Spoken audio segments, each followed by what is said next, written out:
Hey everybody, this is Scott back for some more. Let's take a look at something new. New to me anyway. Endless Space 2 just went out live last night. 1.0. I played a little bit of it. I know a little bit of what I'm doing. Not not everything, but enough, I think, to show this game off because I feel like this game is worth showing off.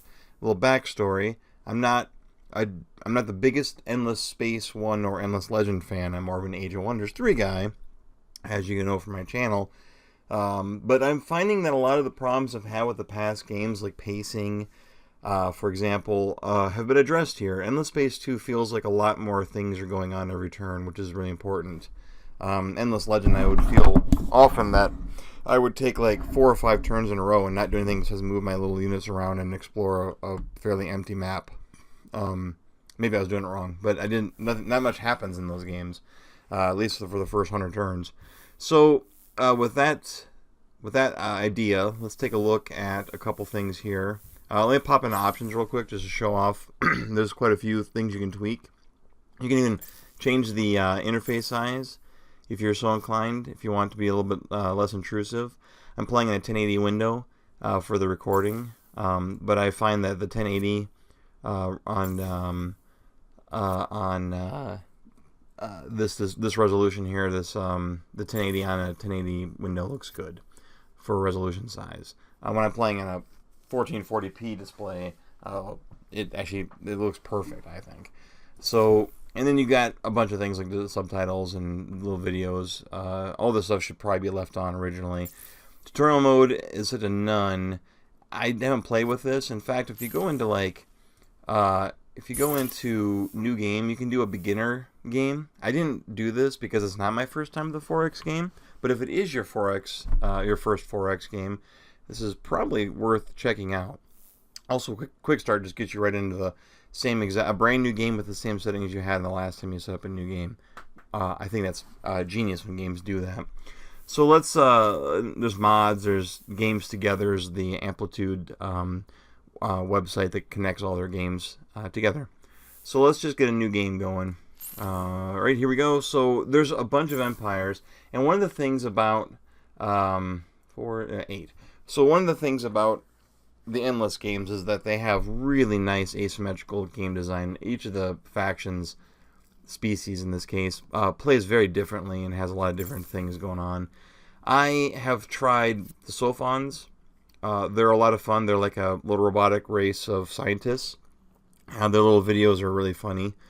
They once blew up their moon by accident because they're so curious. They can build some really powerful ships and stuff. They're very peaceful, but their science tech is so crazy. Riftborn, I've tried. They're from another dimension.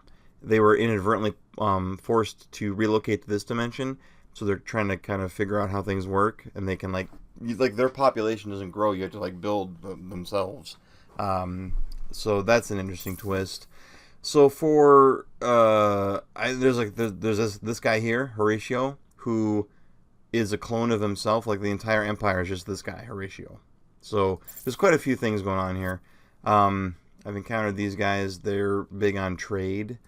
Don't know much about these guys here. You can usually, one thing that's kind of nice is if you click on the change button right here, it gives you a Join much... us as we cleanse the galaxy and rise virtual. It gives you a much nicer and a little more detailed view of each of the factions. So the Unfallen... It shall not end with fire if we do not permit it. Nice. The Unfallen are one of the ones that weren't available in the early access. So I don't know anything about. Honestly, I don't know anything about most of these guys. I've only played 2 of them, and only turned 40 or so. I haven't hardly touched this game really, so I'm probably not really at a position to explain how this stuff works to everybody. But I'll do my best. So we got these guys here. Join us in endless war. And I suspect if you want some fighting, these are the guys to pick. I think what I might do is just do random. No, that's a terrible idea. Take a gamble. By your will. Humans. The Empire shall So reign supreme. every faction has like affinities and traits, and like the for example the Sophons. Choose science. Choose recklessness. Choose the Sophons. I like these guys a lot. So these guys are cool because they get a bonus. Their omniscience allows them to gain bonus research for discovering technologies that other players have already researched. So it's really hard for them to fall behind. Their individual population points, when a new Sophon population accrues on a planet you've colonized, you get extra research for each Sophon population. They get pilgrim citizens. They have extra movement on their ships. They start with xenobiology already discovered. Reveal the location of unexplored adjacent nodes. Some of this stuff I'll explain here in a bit. They're feeble, like their ground forces are weaker than others, but then again, they can probably overcome that with science at some point, I imagine. Or just diplomacy and having some minor factions join their cause. And then the rare earth foams is a technology that they begin with already as well. And then here's their ship look. I actually like their ships too. So that's the Sophons. And they everybody has like their own, the lifeblood thing. of this and You will I think I might just pick the Sophons again because I know them. And I won't have to spend a bunch of time like reading things and figuring things out. I like leaving everything such random. I've been going with just the defaults, but there's quite a few options. If you go to the plus button for the Galaxy and gameplay settings, you can pick quite a few different options. There's a lot of things to sort of adjust. Animation speeds, you want random events on, how frequently do you want them to be on. There's actually normals a fairly decent amount of random events. That's kind of nice. There's different ways to achieve victory. You can change how all the empires spawn around the galaxy map when it gets generated. Chaotic home system, no balancing. Could be a really, really nice starting planet, but this way, if you have it in normal, everyone's got an approximately equal starting planet. I kind of like the idea of going chaotic, actually, but I probably won't do it this time. But there's a lot of fun ways to kind of give the game more legs. You can play multiplayer, public, protected game with a password that just only your friends can join. That's kind of a nice way to do that. Custom factions. I don't see how to customize a faction. I could be missing something. Choose science. I was wondering about this before. What if I click add? Choose the Sophons. Oh, okay. Here we go. So you could actually customize. You could create a different species or a different variant of the species with different traits and different like home planet types and things like that. That's pretty awesome. And then when you're setting your game up, you can allow those. So there you go. A little more options there. So let's just stick with. Excuse me. We're like 8 minutes in and I haven't even started playing the game yet. Let's just stick with all this same basic stuff. Disc, ring. Ooh, let's do a ring. That'd be fun. Maybe I just do random. Now we'll stick with ring. I want to see what it looks like. Okay, and then you got the galaxy density, number of stars per galaxy. This game is really good about tooltips. There's a lot of tooltips in the game that give you every information you need. This is a really nice game. In terms one of the better strategy games in terms of giving you the information you're looking for. All right, chat is disabled in single player, so just in case you're wondering why there's no chat going on.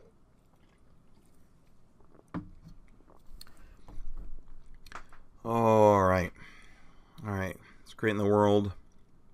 I think we're ready to go here in a second. I love the little art screens. There's a lot of them. There's a lot of art in these little screens. From events to meeting new characters. They have always been first, the Sophons. First to split atoms, mine asteroids, and capture the energy of the sun. First, too, to crash their test rockets, trigger artificial earthquakes, and accidentally blow up their moon.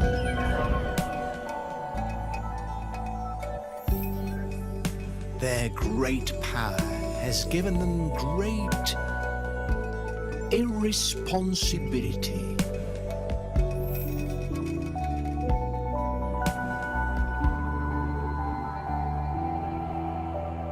But through it, now, bear the thirst to create perfection. Me. And every faction has a little opening video that kind of walks you through what they're about. It's pretty good. All right, so here's this first screen here. So what are we looking at? This is a star system with some planets around it, and I've colonized. This is my home planet. I have 3 population points so far out of 7, looks like.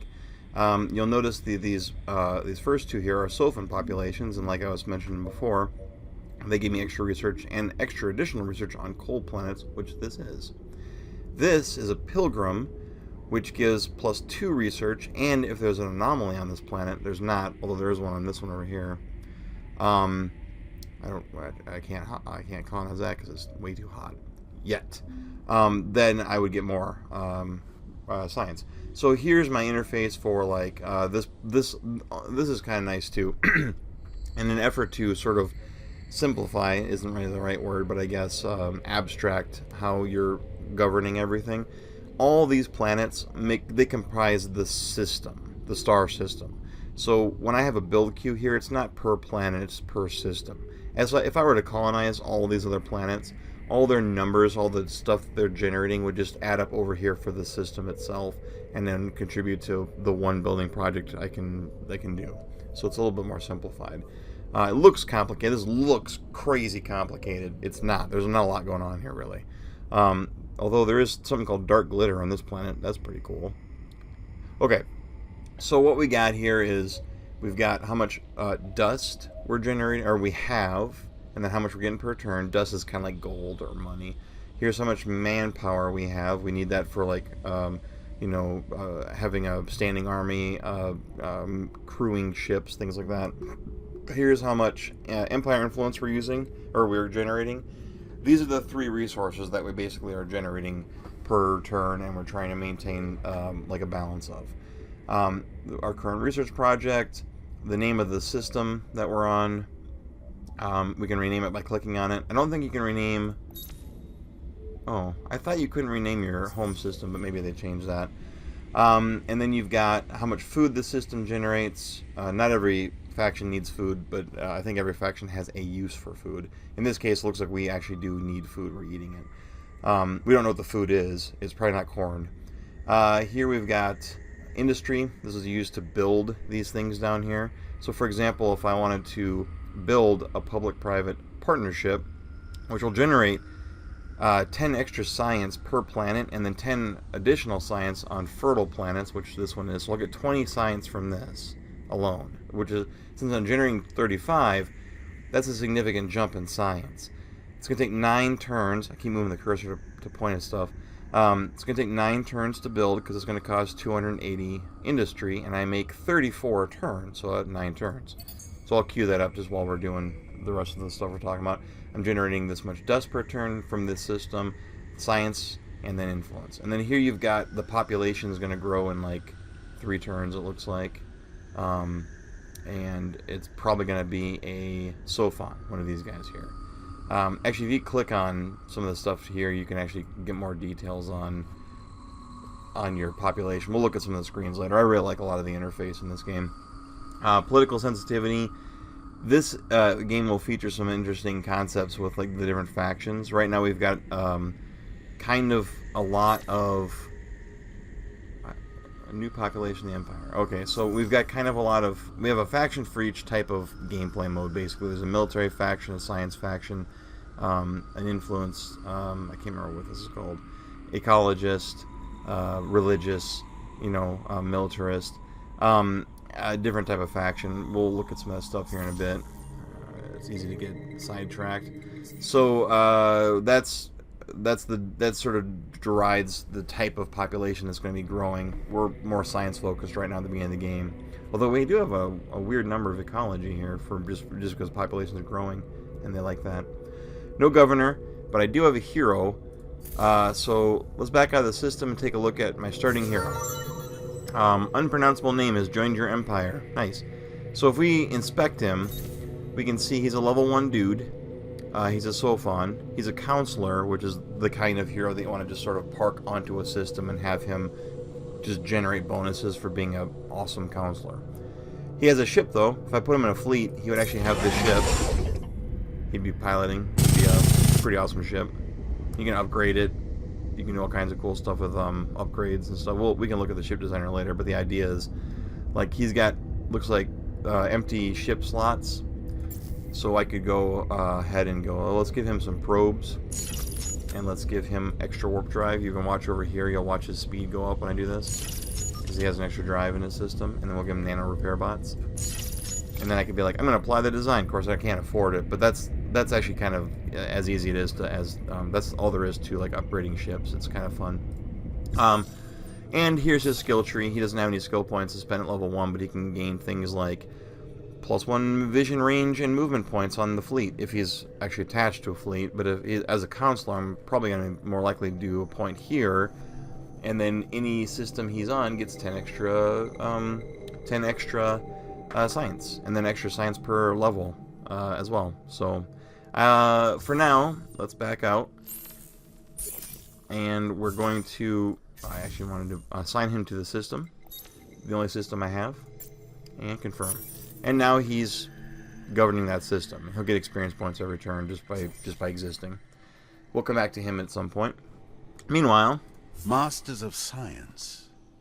They have crammed the cold, rocky homeworld of Hekim with glittering metropolises and great works of engineering that proclaim their genius. As the newest member of the Triumvirate, you face a future full of risks and challenges. But hey, that's where the fun is. More great discoveries await you in the inky depths of space. all right. So here we go. All right, now we still have a couple more things to do before we end the turn. We did build something here. We have at least something's building. We need research. All right.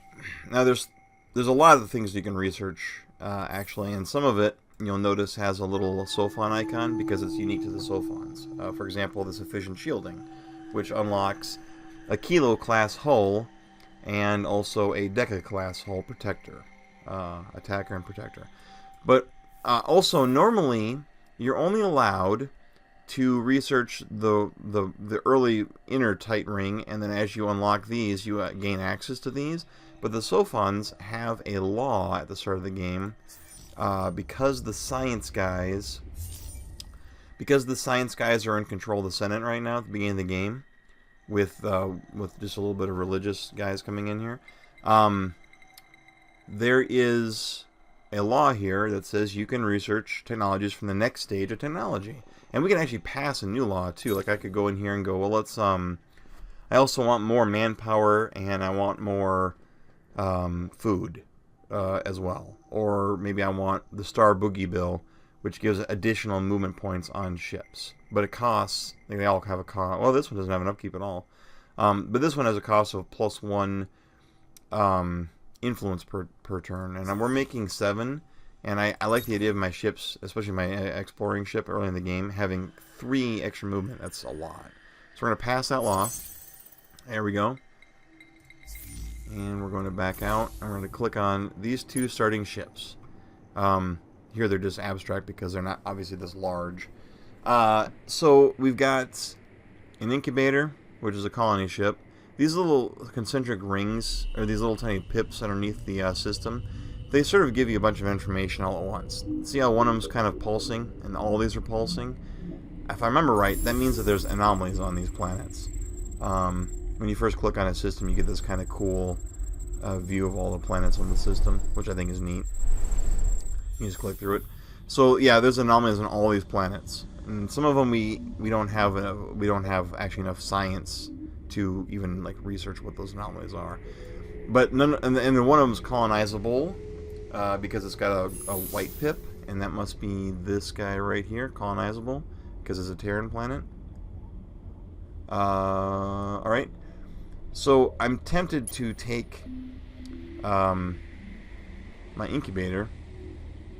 This is a colonizer, right? Yep, colonizer. Let's move him over here. And look at that. Because of my extra movement speed, he can get there in 1 turn. And now I'm going to colonize. On turn 1, I'm going to colonize this medium planet with this weird unknown subterranean curiosity. Hopefully it's not monsters. There we go.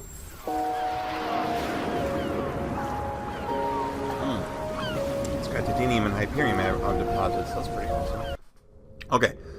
In 28 turns, this will turn into an actual colony. Right now it's just an outpost. And if another AI player swoops in and colonizes like something that to them is totally colonizable, we're racing. And the first one to win gets control of the whole system.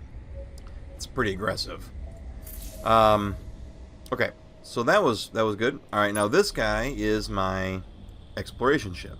Now I can actually launch a probe and explore this right here, this unknown curiosity.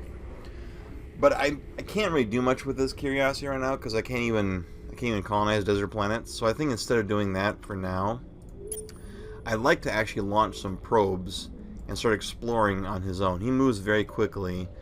So let's launch some probes. Let's go this direct. Where am I at in the grand scheme of things in this ring? Kind of on the outside. That's really pretty. Alright, let's go ahead and launch a few probes. I got 2 probes to launch. Let's go this way and this way. And I'll get more later. And then for now, let's see if he's got enough movement to actually move. Oh, he still has a little bit of movement left. No, he doesn't. Okay. So that's pretty much that. Oh yeah, I don't have any research. Okay, so what should I pick? Well, what do I want? I do have like 2 desert planets in my starting system. It'd be kind of nice to be able to start colonizing them. Where do I... You can actually type in a keyword here. Whoop. Desert. What is this? Is it this one? Desert? Colonize desert. Oh, that's a little ways away. That would take 14 turns. That's actually not terrible. What else could I get here? Barometric shielding is nice because it gives you warp drive. Right now I'm sort of trapped. I can only go along these star lanes.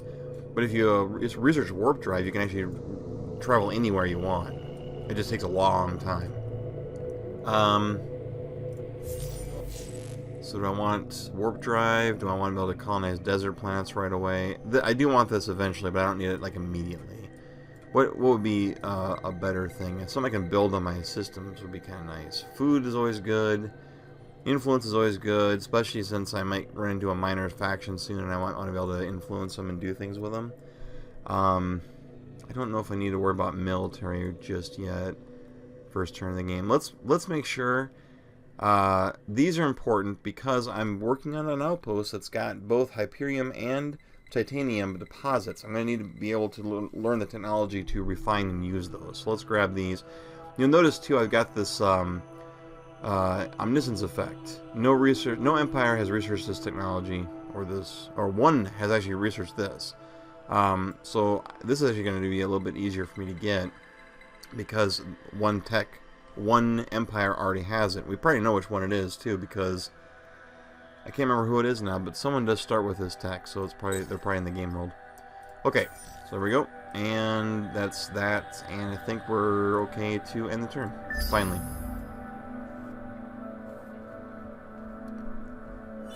All right, probes are away. Let's have him move down here and just explore. He has a lot of movement because of the law we passed.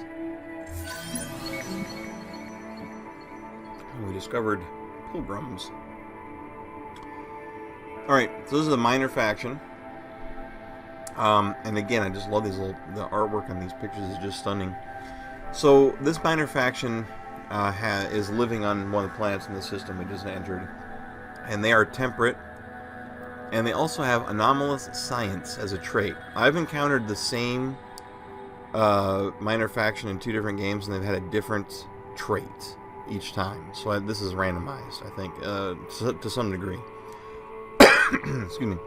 Now, what this trait means to us is if we either subjugate them through war or peacefully sort of absorb them into our empire and our culture, then these guys will become part of our empire. Some of our population points will become pilgrims even. But we'll also permanently gain this trait for our own use, which is going to be very, very nice long term, looks like. Extra science for every anomaly that colonized planets that we colonize. Let's start the negotiations. Now, I don't have much I can do here. I don't have enough influence saved up at E25 to praise them. So there's nothing I can do yet. So I'm just going to say done. But here they are right here. And their system, let's take a look at their system here. Huge gas burning, inhospitable. Lots of industry on that phone. We got coal, medium gas, cold. We have a lot of gas plants here. And then we've got one ice, which is colonized by our friends. So there we go. They're on this planet right here. Alright. Well, not much we can do there. Let's move on. And I don't have a colony ship. I'm building this thing. I could build another colony ship. Although I don't see any other colonizable worlds. That one's already colonized. So there's no reason to yet. Alright. So that was an easy turn compared to the first turn. Not a big deal there. Let's just see what happens if we end the turn. Okay, now who's this guy? That was probably a pirate flying through. We don't have like a defensive ship built. The scout's got some weaponry on him. Not a lot. I think he's got like one weapon on him. Let's go ahead. Oh man, another one. These guys are new to me too. Space dietitians, what does that do? Minus 10% food consumption on systems. That's pretty good. And they still only have 8, so I probably can't do anything with them either. You can see what the system looks like. Gas, Savannah, gas. These guys live here, inhospitable. There's a lot of science on this one, and there's an anomaly on this one too. I'm curious about this anomaly here.